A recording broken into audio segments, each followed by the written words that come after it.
तो किसानों के ऊपर बनाए गए 3 कृषि कानूनों के खिलाफ अब बीजेपी के अंदर ही लगातार बगावत शुरू हो रही है। आप सभी जानते होंगे, पहले हरियाणा के अंदर कई बीजेपी के दिग्गज नेताओं ने कृषि कानूनों के खिलाफ किसानों के समर्थन में अपने इस्तीफे दिए और अब उत्तर प्रदेश में भी इसी तरह की हालत बीजेपी की होती चली जा रही है। उत्तर प्रदेश से एक बड़ी खबर है। उत्तर प्रदेश के एक दिग्गज बीजेपी के नेता ने किसानों के समर्थन में कृषि कानून के खिलाफ आकर के बीजेपी से इस्तीफा दे दिया है। कौन सी नेता है हम आगे आपको बताएंगे। वहीं दूसरी एक और बड़ी खबर आ रही है रोहिंग्या मुसलमानों को लेकर के। आप सभी को पता होगा, जम्मू कश्मीर के अंदर रोहिंग्या मुसलमानों को कुछ दिनों पहले से लगातार डिटेन किया जा रहा था। उनको ले जा करके हिरासत में लिया जा रहा था और कुछ लोगों को जो है पुलिस अपने कब्जे में ले रहे थे। और इन सारे मामलों पर आज उच्चतम न्यायालय अपना फैसला सुनाने वाला है। क्या फैसला आएगा, किस तरह की इसको लेकर के अपडेट आ रही है, इसकी भी हम आपको जानकारी देंगे। वहीं अगली बड़ी खबर, पैगंबर मोहम्मद यानी कि मुसलमानों के पैगंबर मोहम्मद सल्लल्लाहु अलैहि वसल्लम के ऊपर टिप्पणी करने वाले महंत जो है, जो कि डासना के एक मंदिर के हैं, उनको लेकर के अब जो है जमीयत उलमाए हिंद के राष्ट्रीय महासचिव मौलाना महमूद मदनी की तरफ से एक बड़ा बयान सामने आया है। क्या बयान आया है, इसकी भी हम आपको जानकारी देंगे। वहीं कोरोना के बढ़ते मामलों को देखते हुए देश भर में लगाए जाने वाले लॉकडाउन पर भी एक बड़ी अपडेट आ रही है, इसके बारे में भी हम आपको बताएंगे। लेकिन उससे पहले एक छोटी सी रिक्वेस्ट करेंगे दोस्तों, आप इस वीडियो को लाइक कर लीजिए, चैनल को सब्सक्राइब ज़रूर कर लीजिए। बात करेंगे सबसे पहली और बड़ी खबर की। कृषि कानून के खिलाफ लगातार किसान सड़कों पर बैठे हुए हैं। आप सभी को पता होगा, लगभग 3.5 महीने से ज़्यादा का वक्त हो चुका है। ना तो सरकार किसानों से बातचीत करने के मूड में है, ना तो किसान सड़कों से हटने के मूड में है। किसानों का कहना है कि सरकार जब तक तीनों कृषि कानून रद्द नहीं करती तब तक वो रोड से नहीं हटेंगे।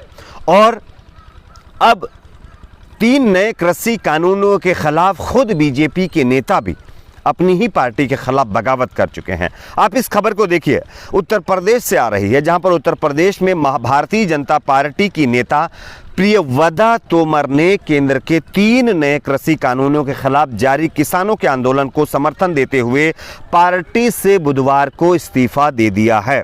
तोमर ने उत्तर प्रदेश महिला आयोग की सदस्यता से भी इस्तीफा दे दिया है। ये बीजेपी के लिए बड़ा झटका है।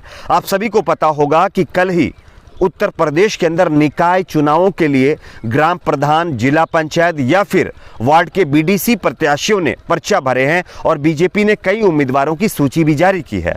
और ऐसे सिचुएशन में एक दिग्गज बीजेपी के नेता वेस्ट यूपी से इस्तीफा देना उनका ये बीजेपी के लिए एक बड़ा झटका है। उन्होंने ऐसे समय में इस्तीफा दिया है जब राज्य में जल्द ही पंचायत चुनाव होने वाले हैं। भाजपा के प्रदेशाध्यक्ष स्वतंत्र देव सिंह को भेजे इस इस्तीफे में उन्होंने कई गंभीर आरोप भी लगाए हैं। उन्होंने आरोप लगाया कि केंद्र और राज्य में भाजपा नीति सरकार कृषि कानूनों के संबंध में किसानों की मांगों को नजरअंदाज कर रही है। 4 महीनों से अधिक समय से प्रदर्शन कर रहे किसान सड़कों पर बैठे हुए हैं, लेकिन सरकार किसानों से किसी भी तरह की बात करने के लिए आगे नहीं बढ़ रही है, जिसके चलते उन्होंने किसानों के समर्थन में आकर के बीजेपी से इस्तीफा दे दिया है। आगे उन्होंने ये भी बताया है कि ये जो बीजेपी सरकार है ये किसान विरोधी सरकार है और इसकी नीति और नीयत दोनों गलत हैं। और इन सारी चीज़ों का आकलन करने के बाद उन्होंने अब बीजेपी से इस्तीफा देने का फैसला ले लिया है। अब उत्तर प्रदेश के अंदर एक और दिग्गज बीजेपी के नेता पार्टी से अलग हो गई हैं। ये बीजेपी के लिए एक बड़ा झटका है। आपकी अपनी इस पर क्या राय है, आप अपनी राय को जरूर शेयर करिए। बात करते हैं अगली एक और बड़ी खबर की। रोहिंग्या मुसलमान एक ऐसा मुद्दा जिसको लेकर के बीजेपी लगातार कई राज्यों में चुनाव लड़ रही है। आप देख लीजिए, पश्चिम बंगाल के अंदर घुसपैठियों की बात की जाती है। अगर मेन हम एजेंडे की बात करें या मेन इंटेंशन की बात करें तो वो बीजेपी रोहिंग्या मुसलमानों को लेकर के ही टारगेट करती रहती है। और अब जानकारी मिल रही है कि रोहिंग्या मुसलमानों को जिस तरह से कुछ दिन पहले जम्मू कश्मीर के अंदर हिरासत में लिया जा रहा था, इस मामले पर अब उच्चतम न्यायालय एक बड़ा फैसला सुनाएगा। आप इस खबर को देखिए। 7 अप्रैल उच्चतम न्यायालय जम्मू में हिरासत में लिए गए रोहिंग्या शरणार्थियों को तुरंत रिहा करने और उन्हें म्यांमार प्रत्यार्पित करने से रोकने के लिए केंद्र को निर्देश देने के अनुरोध वाली याचिका पर सुनवाई करेगा। बताया जा रहा है कि केंद्र को निर्देश देने के अनुरोध वाली याचिका पर बृहस्पतिवार यानी कि आज सुनवाई होगी। जैसे ही इस पर कोई फैसला आएगा हम इसके बारे में भी आपको जानकारी देंगे। प्रधान न्यायाधीश एस.ए. बोबड़े और न्यायमूर्ति एस.ए. बोपन्ना और न्यायमूर्ति बी. सुब्रमण्यम की पीठ लंबित मामले में रोहिंग्या शरणार्थी मोहम्मद सलीमुल्लाह द्वारा दाखिल अंतरिम अर्जी पर अपना आदेश सुनाएगी। उच्चतम न्यायालय ने 26 मार्च को अर्जी पर सुनवाई पूरी कर ली थी।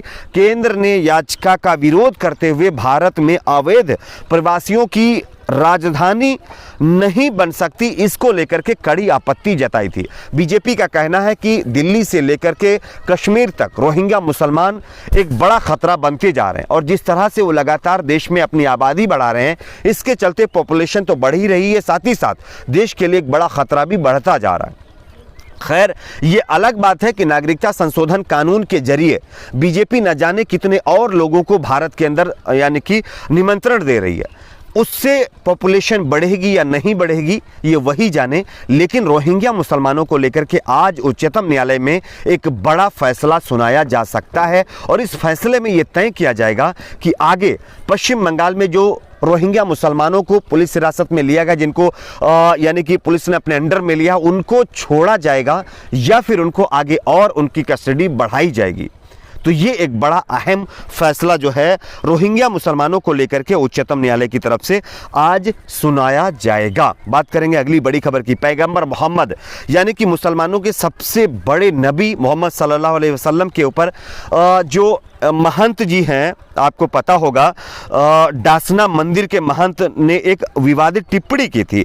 इस मामले पर अब जो है जामियत उलमाए हिंद के राष्ट्रीय महासचिव मौलाना महमूद मदनी ने डासना मंदिर के महंत द्वारा पैगंबर के संबंध में दी गई टिप्पणी यानी कि जिस तरह से एक आलोचना के से भी ज़्यादा बेहद जो है ख़राब टिप्पणी उन्होंने की थी, इस मामले पर रोष जताया है। उन्होंने कहा है कि जिस तरह की उन्होंने टिप्पणी दी है उस पर प्रधानमंत्री नरेंद्र मोदी को पत्र लिख करके महंत के विरुद्ध कार्रवाई करने की मांग की है। बुधवार को जारी बयान में मौलाना मदनी ने कहा है कि दिल्ली स्थित प्रेस क्लब ऑफ इंडिया में प्रेस कॉन्फ्रेंस के दौरान गाजियाबाद के डासना मंदिर के महंत द्वारा इस्लाम और पैगंबर सहित अपने मर्यादित टिप्पणी की गई है। इससे मुस्लिम समाज की भावनाएं आहत हुई हैं और इस तरह की अमर्यादित टिप्पणी कई तरह से इनके बयानों में सुनी जा सकती है। इनके पास मर्यादा नाम की तो कोई चीज़ नहीं है और ये लोग जिस तरह से एक विशेष समुदाय को टारगेट करते हैं, इस मामले पर लेटेस्ट जो इनकी टिप्पणी आई है इस पर अब जो है जमियत उलमाए हिंद की तरफ से देश के प्रधानमंत्री को एक लेटर लिख करके महंत के ऊपर कार्रवाई करने की मांग की गई है। खैर, अब उनके ऊपर कार्रवाई करी जाएगी या नहीं करी जाएगी ये तो देखने वाली बात है, लेकिन ये एक बड़ा मामला सामने आया है।